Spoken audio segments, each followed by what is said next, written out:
Hi hello ಎಲ್ಲರಿಗೂ ನಮಸ್ಕಾರ.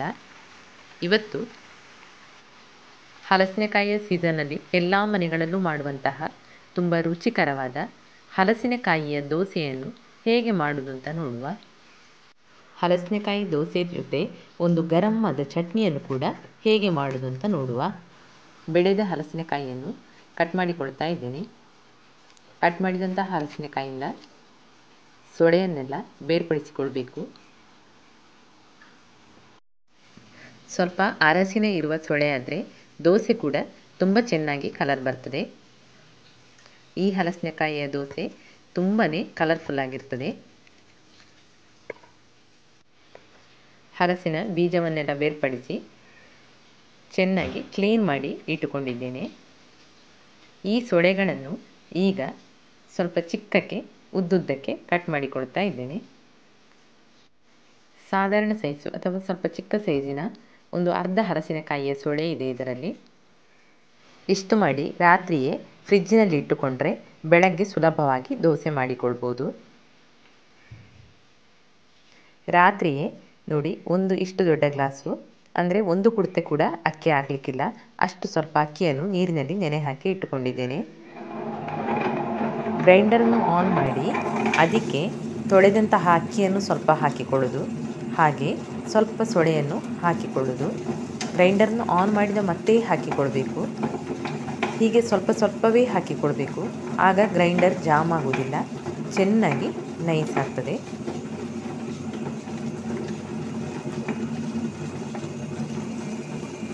ಹೀಗೆ ಸ್ವಲ್ಪ ತಿರುಗಿದ ಮೇಲೆ ಪುನಃ ಸ್ವಲ್ಪ ಅಕ್ಕಿಯನ್ನು ಹಾಕೋದು, ಹಾಗೆ ಸ್ವಲ್ಪ ಸೊಳೆಯನ್ನು ಕೂಡ ಹಾಕೋದು. ಈ ರೀತಿಯಾಗಿ ಸ್ವಲ್ಪ ಸ್ವಲ್ಪವೇ ನಿಧಾನಕ್ಕೆ ಹಾಕಿದರೆ ಗ್ರೈಂಡರ್ ಜಾಮ್ ಆಗದೆ ತುಂಬ ಚೆನ್ನಾಗಿ ಗ್ರೈಂಡರ್ ತಿರುಗ್ತದೆ. ತುಂಬ ಬೇಗನೆ ಹಿಟ್ಟು ಕೂಡ ರೆಡಿ ಆಗ್ತದೆ. ಸ್ವಲ್ಪವೂ ನೀರು ಹಾಕಿಕೊಂಡಿಲ್ಲ, ಅಕ್ಕಿಯನ್ನು ನೀರಿನಿಂದ ತೆಗೆದು ಹಾಕಿರುವಂಥದ್ದು. ಸ್ವಲ್ಪವೂ ಬೇರೆ ನೀರನ್ನು ಸೇರಿಸಿಲ್ಲ, ಆದರೂ ಕೂಡ ತುಂಬ ಚೆನ್ನಾಗಿ ತಿರುಗ್ತದೆ. ಅಕ್ಕಿಯ ಜೊತೆ ಸ್ವಲ್ಪವೂ ನೀರು ಹಾಕದಿದ್ದರೆ ಸೊಳೆಯನ್ನು ಹೆಚ್ಚು ಹಾಕಲಿಕ್ಕಾಗ್ತದೆ.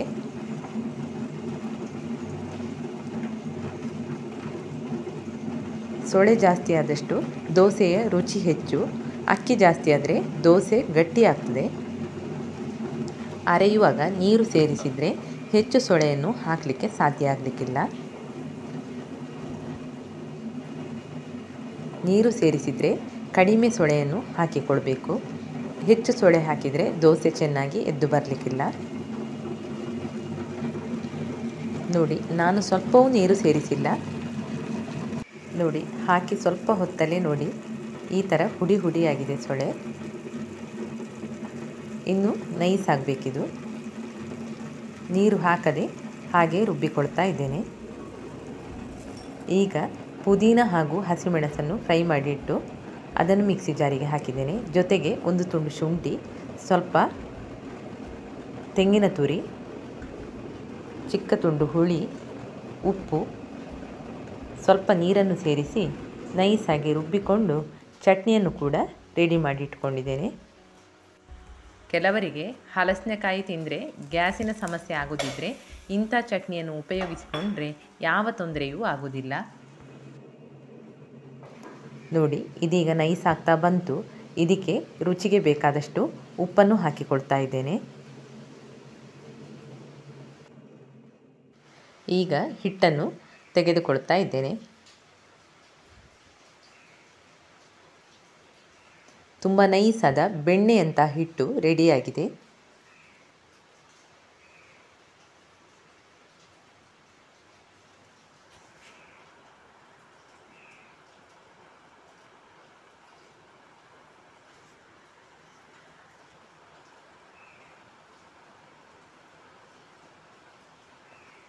ಹಿಟ್ಟೆಲ್ಲ ತೆಗೆದಾದ ಮೇಲೆ ಒಂದು ಸ್ವಲ್ಪ ಮಾತ್ರ ನೀರನ್ನು ಗ್ರೈಂಡರಿಗೆ ಹಾಕಿಕೊಳ್ತಾ ಇದ್ದೇನೆ. 1 ಗ್ಲಾಸು ನೀರನ್ನು ಹಾಕಿಕೊಂಡು ಗ್ರೈಂಡರ್ನಲ್ಲಿರುವ ಹಿಟ್ಟನ್ನೆಲ್ಲ ಮತ್ತೊಮ್ಮೆ ತೆಗೆದುಕೊಳ್ತಾ ಇದ್ದೇನೆ.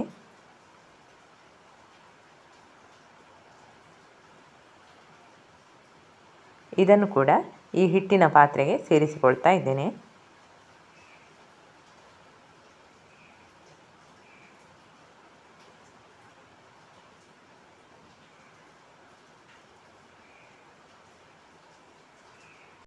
ಹಿಟ್ಟನ್ನೊಮ್ಮೆ ಚೆನ್ನಾಗಿ ಮಿಕ್ಸ್ ಮಾಡಿ ಕೊಡ್ತಾ ಇದ್ದೇನೆ.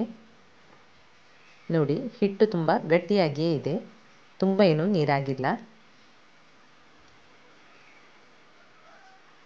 ಒಂದು ದೋಸೆ ಎರೆದು ನೋಡಿಕೊಂಡು ಆಮೇಲೆ ನೀರನ್ನು ಸೇರಿಸಿಕೊಳ್ಬೋದು.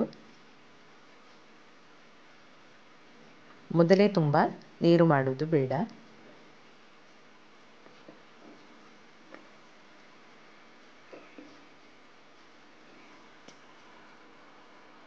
ನೋಡಿ, ಇದೀಗ ಹಿಟ್ಟು ರೆಡಿಯಾಗಿದೆ.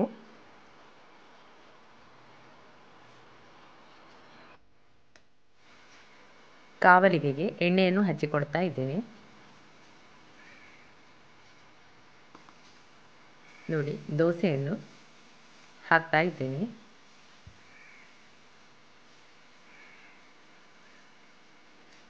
ಚೆನ್ನಾಗಿ ಎರಿಲಿಕ್ಕೆ ಕೂಡ ಬರ್ತದೆ. ಇದನ್ನೀಗ ಸ್ವಲ್ಪ ಹೊತ್ತು ಮುಚ್ಚಿ ಬೇಯಿಸಿಕೊಳ್ಬೇಕು.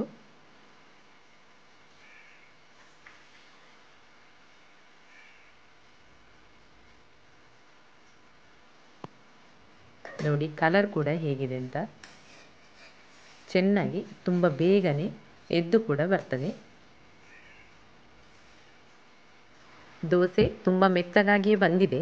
ಇನ್ನೂ ಕೂಡ ಮೆತ್ತಗೆ ಬೇಕು ಅಂದರೆ ಒಂದು ಅರ್ಧ ಗ್ಲಾಸು ನೀರನ್ನು ಸೇರಿಸಿಕೊಳ್ಬೋದು ಹಿಟ್ಟಿಗೆ. ಇದೇ ಹಿಟ್ಟನ್ನು ಎರೆದುಕೊಂಡು ಒಂದು ಸ್ವಲ್ಪ ಹೊತ್ತು ಬಿಟ್ಟು ತೆಗೆದ್ರೆ ತುಂಬ ರೋಸ್ಟ್ ಆದ ದೋಸೆ ಕೂಡ ರೆಡಿ ಆಗ್ತದೆ. ನಾನು ಕೂಡಲೇ ತೆಗೆದ ಕಾರಣ ಫಸ್ಟಿನ ದೋಸೆ ತುಂಬ ಮೆತ್ತಗಿದೆ. ಒಂದು ಸ್ವಲ್ಪ ಹೊತ್ತು ಕಾವಲಿಗೆಯಲ್ಲಿ ಬಿಟ್ಟು ಸ್ವಲ್ಪ ಎಣ್ಣೆ ಹಾಕಿ ಕಾಯಿಸಿಕೊಂಡ್ರೆ ತುಂಬ ರೋಸ್ಟ್ ಆದ ದೋಸೆ ಕೂಡ ಮಾಡಿಕೊಳ್ಬೋದು. ಕಾವಲಿಗೆ ಅತಿಯಾಗಿ ಬಿಸಿಯಾಗಬಾರ್ದು. ಅತಿಯಾಗಿ ಬಿಸಿಯಾದರೆ ಹಿಟ್ಟು ಕೆಲವೊಮ್ಮೆ ಸೌಟಿಗೆ ಅಂಟಿಕೊಂಡು ದೋಸೆ ಎರಿಲಿಕ್ಕೆ ಚೆನ್ನಾಗಿ ಬರಲಿಕ್ಕಿಲ್ಲ. ಅದನ್ನು ಗಮನಿಸಿಕೊಳ್ಬೇಕು. ನೋಡಿ ಎಷ್ಟು ಚೆನ್ನಾಗಿದೆ ದೋಸೆ ಅಂತ.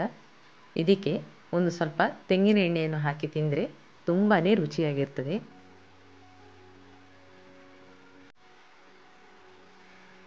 ಸ್ವಲ್ಪ ತೆಂಗಿನ ಎಣ್ಣೆಯನ್ನು ಹಾಕ್ತೇನೆ.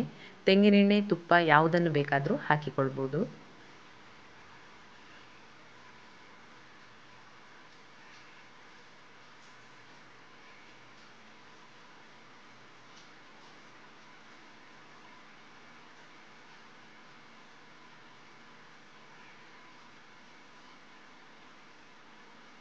ಈ ದೋಸೆಯನ್ನು ನಿಜವಾಗಿ ಹಾಗೇ ತಿನ್ಬೋದು, ಅಷ್ಟು ಟೇಸ್ಟ್ ಆಗಿರ್ತದೆ. ಹಿಟ್ಟನ್ನು ಮಿಕ್ಸಿಯಲ್ಲಿ ಅರೆಯುವುದಾದರೆ ಇಷ್ಟೊಂದು ಸೊಳೆಗಳನ್ನು ಹಾಕಲಿಕ್ಕೆ ಸಾಧ್ಯ ಇಲ್ಲ. ಏನಂದರೆ ಮಿಕ್ಸಿಯಲ್ಲಿ ಅಕ್ಕಿ ಅರಿಯುವಾಗ ಒಂದು ಸ್ವಲ್ಪ ಅದನ್ನು ನೀರು ಸೇರಿಸಬೇಕು. ಹಾಗೆ ಸೊಳೆ ಅರಿಯುವಾಗಲೂ ನೀರು ಹಾಕದೆ ಇಷ್ಟೊಂದು ನೈಸಾಗಿ ಅರಿಲಿಕ್ಕೆ ಸಾಧ್ಯ ಇಲ್ಲ. ಮಿಕ್ಸಿಯಲ್ಲಿ ಅರೆಯುವುದಾದರೆ ಇದಕ್ಕಿಂತ ಒಂದು ಸ್ವಲ್ಪ ಅಕ್ಕಿ ಪ್ರಮಾಣ ಹೆಚ್ಚು ಹಾಕಿಕೊಳ್ಬೇಕು. ಹಾಗೆ ಸ್ವಲ್ಪ ಸೊಳೆಯ ಪ್ರಮಾಣವನ್ನು ಕಡಿಮೆ ಮಾಡಿಕೊಳ್ಬೋದು. ಗಟ್ಟಿ ಸೊಳೆಗೆ ಅಕ್ಕಿ ತುಂಬ ಕಡಿಮೆ ಸಾಕಾಗ್ತದೆ. ಹಾಗಂತ ಮೆತ್ತಗಿರುವ ಸೊಳೆಗೆ ಸ್ವಲ್ಪ ಅಕ್ಕಿ ಹೆಚ್ಚು ಬೇಕಾಗ್ಬೋದು. ಮಿಕ್ಸಿಯಲ್ಲಿ ಅರೆದ ದೋಸೆಗಿಂತ ಈ ಥರ ಗ್ರೈಂಡರ್ನಲ್ಲಿ ಮಾಡಿದರೆ ತುಂಬಾ ರುಚಿಯಾಗಿರ್ತದೆ.